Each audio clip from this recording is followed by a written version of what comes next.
Усім прывітання, з вами Зміцер Лукашук. Як звычайна, мы абмярковваем падзею Беларусі і за яе межамі, і абмярковваць мы сёння і будзем традыцыйным стрымам з доктарам палітычных навук і кіраўніком Варшаўскага цэнтра палітычнага аналізу і прагнозу, сябрам Вольнай Беларусі Павлом Усовым. Добрый день, спадар Павел. Добрый день.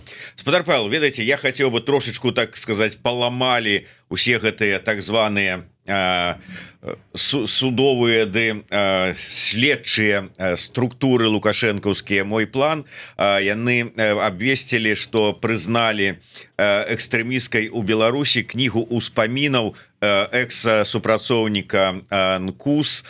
І я прыгадаў, што кніга-то гэта была выдадзеная нашай каляжанкай Анастасіяй Зеленковай у 19 годзе.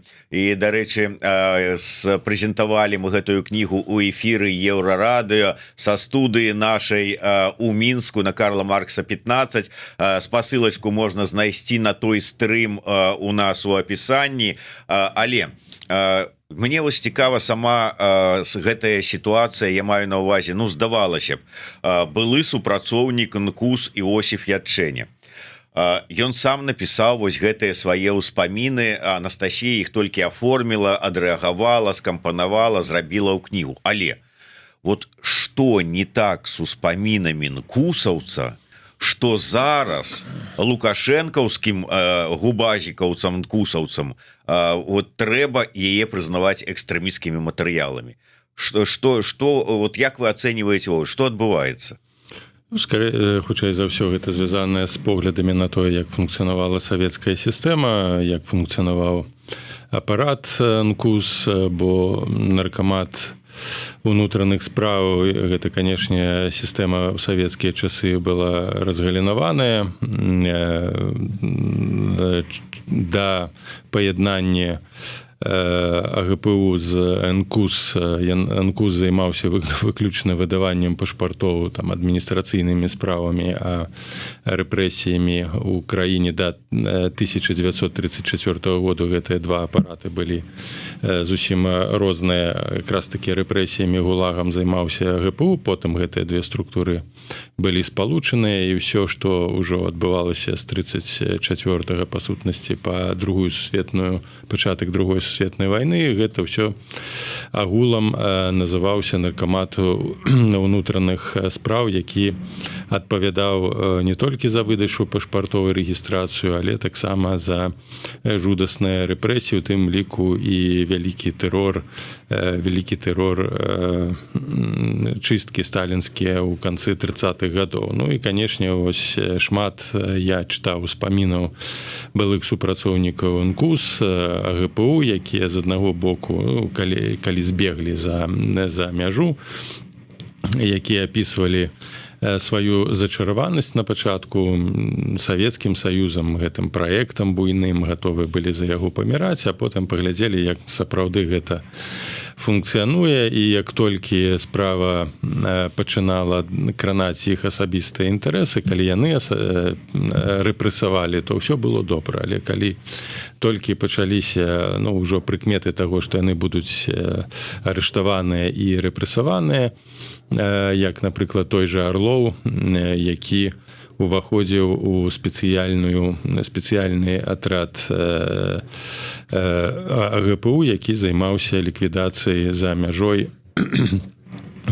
уцекачоў альбо прадстаўнікоў апазіцыі, ну, у тым ліку і белай арміі. І вось як толькі стала пытанне, што ён можа быць рэпрэсіянаваны, ён збег і напісаў успаміны пра Сталіна, як насамрэч, хто такі быў Сталін, як выглядаў апарат рэпрэсій, забойстваў. Пры гэтым ён сам удзельнічаў у гэтым працэсе. Тое ж самае можна і датычыць і Вальтера Крывіцкага, хаця гэта быў выключна агент выведкі, у тым ліку Хахлоў, які які б напісаў успаміны, як я быў агентам Сталіна і ў 60-е гады прэзентаваў гэта, яго спрабавалі атруціць. Ён апісваў метады працы знешняй выведкі якраз такі МГБ за часоў Судаплатова Павла, і таксама збег за мяжу і распавядаў, як гэты апарат, сістэма працуе, хаця удзельнічаў у аперацыі па ліквідацыі Вільгельма фон Куба. Гэта быў адзін з такіх накірункаў.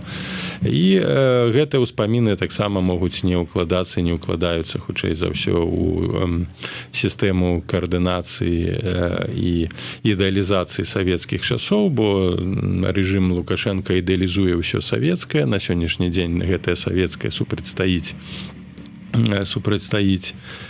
заходняй ідэалогіі, з якой Савецкі Саюз змагаўся. Адкідваюцца ўсе альтэрнатыўныя аб'ектыўныя погляды на Другую сусветную вайну, і зразумела, што хаця хоць якое неправільнае укладзенае, унесенае слова ці праект, тым больш, што гэта выдадзена было у межах апазіцыйнай супольнасці, прэзентавана была ў апазіцыйнай супольнасці. Калі зараз, напрыклад, радыё Европа запрэзентуе нейкі даклад Лукашенка, яго ўключаць у экстрэмісцкія матэрыялы, бо яго ж спрэзентавала радыё Свабода. Ой, ну слухайте, Гайдукевич у 19-м, у 20-м годзе не адзін раз быў у эфіры Еўрарадыё, і чамусьці да гэтага часу яго не пасадзілі за спрыянне дзейнасці экстрэмісцкаму фармаванню. І Канапацкая таксама так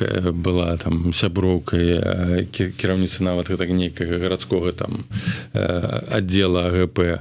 Усё залежыць ад таго, дзе ў минуту, у момант крызісу знаходзілася тая ці іншая асоба. У момант крызісу Васкрэсенскі, які праз доўгія гады супрацоўнічаў у гэтай сістэме, як і Латушка, апынуўся у катавальні, так, яго там зламалі, ён пачаў працаваць так, як гэта было далей з сістэмай. Латушка выбраў зусім іншы шлях, вымушаны быў выехаць і страціў амаль усё. Гэта як прыклады, так, два чалавекі працавалі ў той жа самай сістэме, як і Бабарыка, як і Цыпкала. Толькі ў момант крызісу, ну, гэтыя людзі палічылі, што наспела сітуацыя для перамен і перайшлі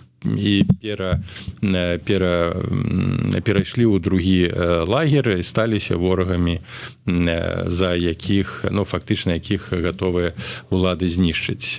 Усё мяняе сітуацыя, як і рэпрэсіі 30-х гадоў паказваюць. Шмат тых, хто р'яна аддана служыў Сталіну, забіваў, катаваў, нішчыў цэлыя сем'і, там, ад дзяцей да людзей сталага ўзросту, незалежна ад таго, ці гэта жанчыны, ці гэта мужчыны, потым самі апынуліся у той жа самай катавальні, толькі як ахвяры. То бок сістэма, яна выкарыстоўвае людзей да таго моманту, пакуль яны выгадныя. Нездарма у Савецкім Саюзе паявіўся такі тэрмін вінцік сістэмы. Усё гэта вінцікі. Калі яны выканалі сваю функцыю, іх можна выкінуць, знішчыць, замяніць, спісаць, расстраляць. Чалавек не мае ніякага значэння. Мае значэнне толькі бягучы момант, мае значэнне трываласць улады, і пакуль людзі выконваюць гэтыя функцыі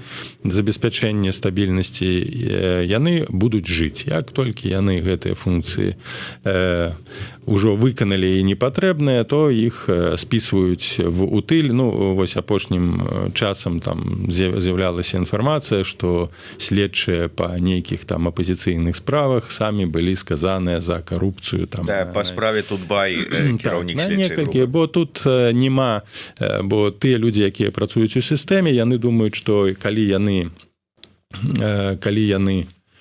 аддана ёй служылі і забяспечылі, напрыклад, Лукашенка ўладу, то яны зараз маюць індульгенцыі на ўсе любыя дзеянні, у тым ліку там, скажем, адцяпваць нейкія тлустыя кускі грашэй ці ці, напрыклад, удзельнічаць у пераразмеркаванні ўласнасці, станавіцца чыімсьці там крышамі, а гэта ўжо не ўваходзіць у іх функцыі.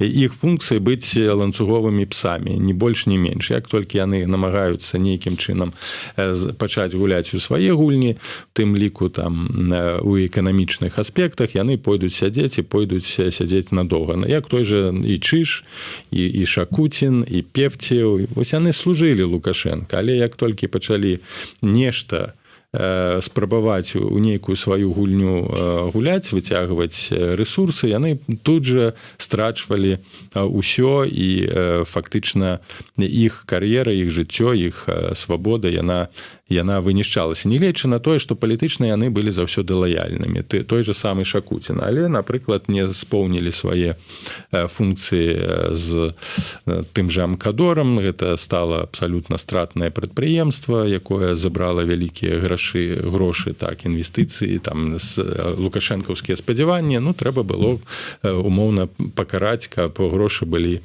вернутыя, як з тым жа самым Чыжом. Так працуе гэтая сістэма, у якой няма яснасці. Яснасць толькі ёсць у таго чалавека, які прымае рашэнне, у Лукашенка. І каму яму выгадна, як і апарату, да пэўнага моманту функцыянавання гэтых людзей і іх выкарыстання, яны будуць функцыянаваць. Як толькі змяняецца парадыгма, вось умоўна, напрыклад, дапусціць, калі зараз палепшылася сітуацыя ў адносінах з Захадам, США, там Расія неяк так адстала, просто змадэляваць сітуацыю. Большасць тых, хто спрыяў захаванню ўлады Лукашенка ў 20-м годзе, якія удзельнічалі ў рэпрэсіўным працэсе, яны знікнуць момантам. З'явяцца дамашнія лібералы, яны стануць занімаць важныя пазіцыі, бо тады лягчэй, прасцей прадаваць сітуацыю ўнутры Беларусі на захад і інтэгравацца ў новую рэчаіснасць. Так гэта працуе. І так гэта будзе заўсёды працаваць у аўтарытарных сістэмах. І сёння пры гэтым рэжыме, зноўку же пры Лукашенка, калі ёсць патрэба і кан'юнктура зачысткі ўсёй прасторы інтэлектуальнай, палітычнай, культурнай, то не толькі там успаміны там палкоўніка Ункус, Янка Купала вершы ці Дунін Марцінкевіч будуць лічыцца экстрэмістычнымі. Уся беларускамоўная літаратура можа быць залічана ў экстрэмістычную нацыянальную фашысцкую літаратуру, калі будзе гэта ў гэтым патрэба для Лукашенка. Нічога не перашкаджае, мы будзем з вами тут абмяркоўваць, чаму гэта сталася. Але калі зменіцца знову кан'юнктура і для Лукашенка стане выгадна палітычна гандлявацца з Захадам, знову і Васіль Быкаў, і Хадановіч, і іншыя забароненыя зараз аўтары вернуцца ў школы, бо змянілася кан'юнктура, і для Лукашенка выгадна, каб таксама якасць беларусізацыі пасля 2014 году, мы ўсе памятаем, до 2014 году беларускасць ввогуле не пераносілася на духу, а потым пасля таго, як Расія атакавала Украіну, анексавала Крым, адразу і Макей у вышыванку апрануўся, і Лукашенко нейкія там прамовы па-беларуску стаў. Узгадалі, што існуе такае паняцце як нацыянальны інтарэс. Так, і адразу і помнік Альгерду паставілі ў Вітебску, так, і нават Сапегі ў Слонімі помнік паставілі як выдатнаму дзеячу ВКЛ і гэтак далей. То тут у гэтых людзей, як Лукашенко, перш за ўсё, у іх няма прывязанасці да ідэалогіі нейкай. У яго больш-менш да савецкасці ўсё ж такі была прывязанасць, але калі гэтая савецкасць пачала працаваць супраць яго пасля 2014 года, ён жа забараніў нават гэтыя несмяротныя паўкі, гэтыя маршы, гэтыя патрыятычныя клубы, як зразумеў, што гэта якраз такі пачатак працы гібриднай супраць сістэмы. Адразу прыгадаў беларускасць, бо на што яшчэ абапірацца? Адразу стварыліся ўмовы, калі апазіцыя нават атрымала доступ да там чыноўнікаў, уваходзіла ў рады, запрашаліся на ўсе гэтыя паседжанні. Вы ж таксама прысутнічалі, памятаеце, так кнігу Магды падаравалі. Выдавалася, вось яна там адліга, што ледзь не пачатак беларусізацыі. Але калі пайшла гаворка пра ўладу, ўсё гэта было зачышчана і знішчана. Таму тут няма нейкай... Адно ёсць правіла.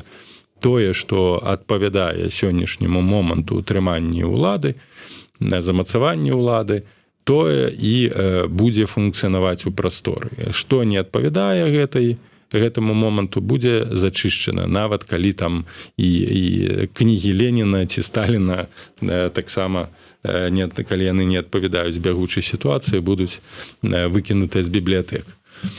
Ну, я хочу яшчэ раз звярнуць усіх просто дзеля цікавасці. Ну, па-першае, ведаеце, Павел сказаў пра вінцікавы, пра тое, што сістэма душыць сваіх жа дзяцей ці тварцоў нават.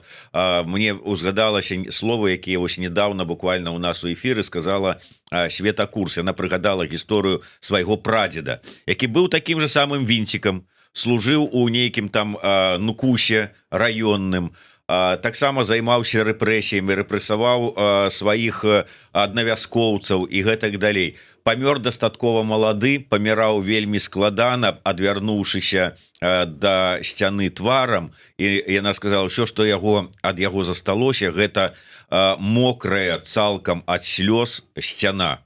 Всё. І жонка падышла, сказала, ну што, рэпрэсаваўся? Гэта пра вінцікаў сістэмы. Ну, дарэчы, яшчэ раз пра кнігу, якую вось успамінаў палкоўнік Анкус, якую склала Анастасія Зеленкова. Я яшчэ раз вяртаю вас да відэо, дзе мы яшчэ ў 19-м годзе пра гэтую кнігу разважалі. Таксама у працяг гэтай тэмы навіна пра тое, што на Кацярыну Ваданосаву, вядучую культурніцкую дзеячку, музыканта, распачалі крымінальную справу за яе серыю гістарычных адукацыйных такіх відэо, дзе яна у тым ліку разважае на тэму, як было забойства Вільгельма Куба абстаўленае, ці ўсё там зразумела, і той же самы партызанская Беларусь, наколькі гэта міф ці не міф. Так вось яе абвінавацілі ў рэабілітацыі нацызма і завялі крымінальную справу. Але я хацеў бы працягнуць пра іншае. Мы ўзгадалі з вами пра нацыянальны інтарэс. Менавіта так вы назвалі сваю такую праграмны такі свой артыкул, які размешчаны ў тэлеграм-канале. Дарэчы, звярніце ўвагу на тэлеграм-канал Паўла Усава, подписывайтеся, калі для вас гэта бяспечна. Ну, не забывайся подписываться на канал Еўрарадыо. Так вось, вы пішаце пра тое, так, зараз вось, вы кажаце пра тое, што падабаецца гэта камусьці ці не, асобны індывід не можа існаваць па-за межамі нацыянальнага інтарэсу. Сваёй дзейнасцю, культурнай, палітычнай, эканамічнай індывід альбо служыць нацыянальным інтарэсам сваёй дзяржавы, альбо чужой. Мова, культура, палітыка – гэта выражэнне нацыянальных інтарэсаў канкрэтных дзяржаваў, сваёй альбо іншай. І тут я хацеў бы звярнуцца да вас такім пытаннем. Я думаю, што вы чыталі, там, слухалі, там, ці бачылі выказванні апошнія Віктара Бабарыкі. І змены, якія ў гэтых выказваннях адбыліся. Калі, скажем, спачатку ён там свае першыя допісы рабіў па-расейску, то зараз ён іх робіць па-расейску і па-беларуску. Выступаючы у Еўрапарламенце, здаецца, ці там Савеце Еўропы, ён закончыў свой выступ воклічам «Жыве Беларусь» і ўвогуле казаў пра неабходнасць адрывання Беларусі ад Расіі і гэтак далей. Змены ці не? Вот як вам падабаецца? Адчуў чалавек вот нацыянальны інтарэс? Тое, што яшчэ на пачатку, калі толькі стала вядома пра вызваленне і дэпартацыю Бабарыка, было ясна. Там пасля першага інтэрв'ю, другога інтэрв'ю, потым пасля такога месяцу перарыву стала ясна адно, што калі Бабарыка, ягонае атачэнне, у тым ліку і Калеснікава не убудуюцца у новую палітычную кан'юнктуру, перш за ўсё за мяжой, то на іх палітычнай дзейнасці можна ставіць крыж. А ўбудаванне, як гэта было і з Ціхановскай на да 22 году, як і весь офіс, каму б гэта падабаецца, ці падабаецца, ці не падабаецца, яны глядзелі на Расею і чакалі, што Расея ўсё ж такі нейкім чынам змусіць Лукашенко сысці, і тады з'явіцца магчымасць тым структурам прыйсці да ўлады. Была кан'юнктура, і гэта была не тое, што гэта людзі свядома выбіралі такой шлях, гэта шло ад душы. Беларускай мове Ціхановская пачала вучыцца толькі пасля таго, як адбылася агрэсія Расіі супраць Украіны, калі стала ясна, што без змены стаўлення да Расіі, да Пуціна будучыні, асабліва за мяжой, у гэтых структур няма. Тое ж самае адбываецца і з Бабарыкай. Я не ведаю, наколькі гэта натуральнай ягонай унутраная трансфармацыя, у ягонае унутранае перабудаванне, нацыяналізацыя, як бы скажем так, ягонага свету, адмова ад расійскага свету. Калі гэта натуральны працэс, то добра, але я не веру ў такія цуды і лічу, што гэта прагматычны выбар, бо відавочна, што большасць 90% беларускай дыаспары, людзей, якія выехалі за мяжу, яны антырасійскія, не тое, што антылукашэнкаўскія, хаця былі таксама у некаторых аспектах, магчыма, яшчэ прыхільнікамі расійскага свету. Я размаўляў з такімі людзьмі, але, канешне, падзеі ва ўкраіне, вайна змяніла светапогляд шмат каго. Калі яшчэ ў Беларусі застаецца частка насельніцтва там да 30, магчыма, 40%, якія знаходзяцца пад уплывамі якраз такі расійскай прапаганды, то для іх беларускасць застаецца ў некаторай ступені чужой, то тут за мяжой абсалютна ёсць асэнсаванне таго, што Беларусь павінна быць незалежнай для дыаспары, яна павінна быць адарваная ад Расіі, павінна адраджацца нацыянальная культура, нацыянальная мова, і ў такім кшталце у той ці іншай у тым ці іншым фармаце інтэгравацца ў заходнія структуры, там, ці НАТО, ці еўрапейскі звяз. Гэта на сённяшні дзень тыя чаканні, якія ёсць у беларускай дыаспары. Працаваць на тых людзей, якія знаходзяцца ў Беларусі, умоўна падабацца ім, каб падабацца той частцы, то бессэнсоўна, бо на сённяшні момант тая частка, яна скіравана зусім на іншыя арыентыры. І тут, каб функцыянаваць у палітычнай прасторы, быць прымальным у заходніх структурах, а менавіта з гэтым звязаная мэта на сённяшні дзень не актыўная такая, а асцярожна Бабарыка, бо ўсё ж такі знаходзіцца яшчэ сын у вязніцы, таму актывізацыі такой значнай не будзе, да і стратэгіі нейкай адметная ад таго, што прапановвае офіс Ціхановскай няма, таму, канешне, самае простае гэта пакуль што пераняць нацыянальную рыторыку, пра нацыянальную рыторыку, будавацца ў нацыянальную канцэпцыю, бо ўсё, што звязанае з Расіяй, тым больш для беларускага палітыка размаўляць па-расейску, гэта азначае проста самога сябе па сутнасці выкрэсліць, знішчыць, асабліва зараз. Ну, адзіны, хто трымаецца такога прынцыпу расейскасці з дзеячоў 20-го году застаецца Цапкала пакуль што. Ну, я не ведаю, наколькі Бабарыка валодае беларускай мовай, але ён будзе вымушаны навучыцца карыстацца беларускай мовай, калі ён жадае застацца ў межах прасторы дэмакратычнай супольнасці за мяжой у палітычным жыцці. Калі ён гэтага не зробіць, то ён сыдзе. Спадар Павел, ну вот глядзіце, мы с разуменнем і с павагай дзесьці нават прымалі тых людзей, якія до 9 жніўня 2020 года как бы казалі, ну можа быть там с Лукашенко яшчэ можна дамовіцца, але ў ноч з 9 на 10 жніўня 2020 года яны зразумелі, что не дамовішся, і 10 ўжо табе казалі, я зразумеў, все, я адыходжу ад гэтых сваіх пазіцый. У 22 годзе таксама один дзень 24 лютага змяніў шмат каго, хто сказаў там, что все, я не могу больше там карыстацца рускай мовай, ці я зразумеў, что русский мир гэта зло. Вот до гэтага не зразумеў, але один дзень даў магчымасць зразумець, і мы прымаем гэтых людзей, как мы кажам, да, маладзец, а тут, кажучы пра Бабарыку, тут нейкая кан'юнктура можа быць. Ну, я яшчэ раз скажу, наколькі гэта шчыра, я не ведаю, бо калі я з людзьмі размаўляў пра змену іх светапогляду, то я даволі глыбока капаў, пытаўся, як гэта адбывалася, праз якія працэсы, і сапраўды людзі пераходзілі пасля 24 лютага 22 году да беларускасці, спрабавалі размаўляць па-беларуску, пачалі цікавіцца беларускай гісторыяй, хаця да гэтага моманту разумелі, што вось, ну, яшчэ спадзяваліся нешта узяць ад расійскага свету, не так кепска ўсё было ў Савецкім Саюзе, як кажуць.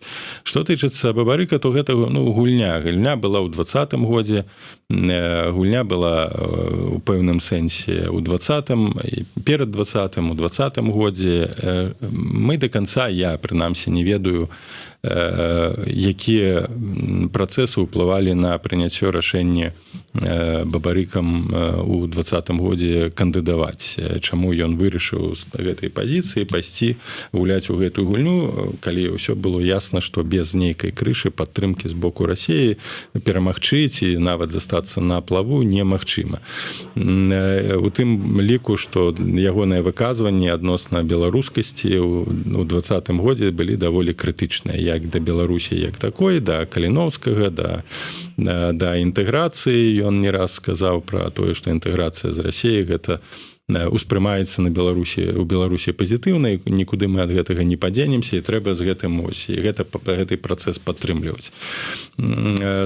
Калі гэта натуральны працэс, ну, калі мы кажам пра простых людзей, жыццё якіх, скажам, штодзённае жыццё не залежыць ад таго, што прымуць яны беларускасць, адмовіцца яны ад расейскасці, то гэта, можна сказаць, гэта натуральны працэс. А калі гэта звязана з нейкай палітычнай дзейнасцю і намаганнем адпавядаць кан'юнктуры, а не з'яўляецца гэта ўнутраным выбарам чалавека, то тут могуць узнікнуць пытанні і таксама пэўны скепсіс і крытычнасць, беручы пад увагу, што палітык у 20-м годзе казаў зусім іншыя рэчы. У тым ліку абсалютна у аспекце трансфармацыі Ціхановскай застаюся таксама крытычныя. Збольшага гэта была кан'юнктура, не ведаю, наколькі гэта натуральны працэс, які адбыўся ў яе ўнутры.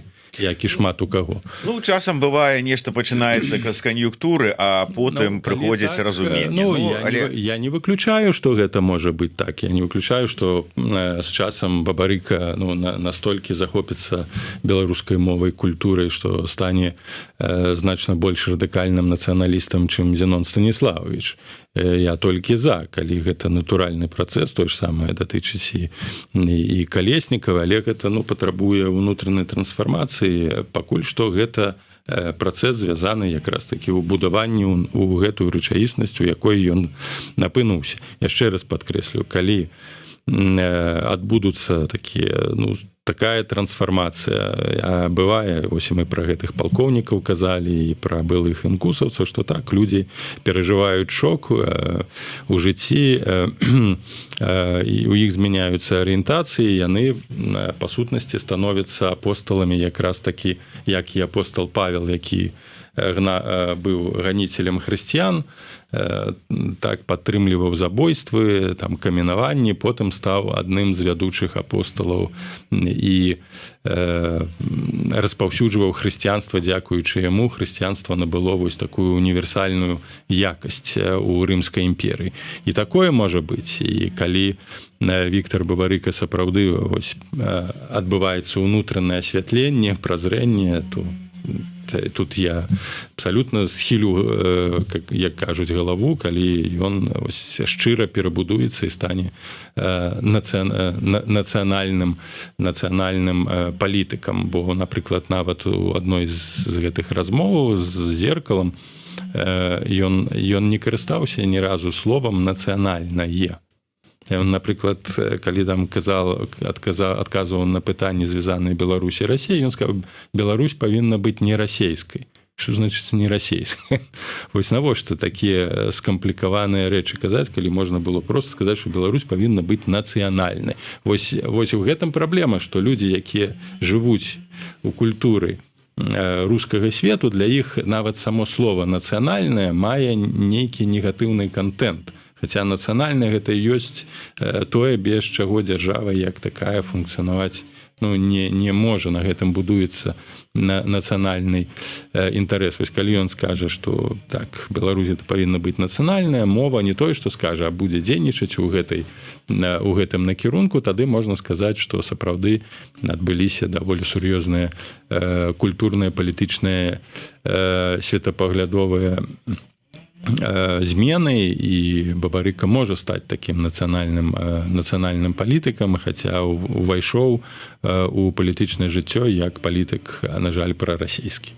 Ну, паглядзім, будзе магчымасць. Я спадзяюся, папярэдняя дамоўленасць ёсць, каб спраўдзіць, вось, наколькі гэта сапраўды адпавядае нашим чаканням ці, наадварот, нечаканням. Давайте трошку на іншую тэму закранем. Я хацеў бы з вами звярнуцца да сітуацыі у Іране, дакладней таго, як яна адбілася, не адбілася, паўплывала ці не на нас, на Беларусь, на наш рэгіён, на паводзіны і змену паводзінаў Лукашэнкі, калі яны такія былі. Увогуле, як вы лічыце, ці ўспрынялі у Маскве і найперш у Дроздах сітуацыю ў Іране як пэўны намёк ці пагрозу, ці сігнал, там, што как бы хлопцы, сітуацыя змянілася, з усімі можа ўсё здарыцца? Ну, я думаю, што Москва, расійская выведка ведала тым пра тое, што рыхтуецца аперацыя, інакш, я просто не ведаю, што казаць пра Расію, калі яны былі абсалютна нават не валодалі інфармацыяй пра падрыхтоўку такіх удараў па Іране. Другое пытанне, чаму яны, калі ведалі, не папярэдзілі Іран пра падрыхтоўку такіх удараў, не папярэдзілі ў тым на сэнсе, што пасля амаль першай хвалі удараў быў забіты Хаміні і шэраг высокапастаўленых афіцэраў.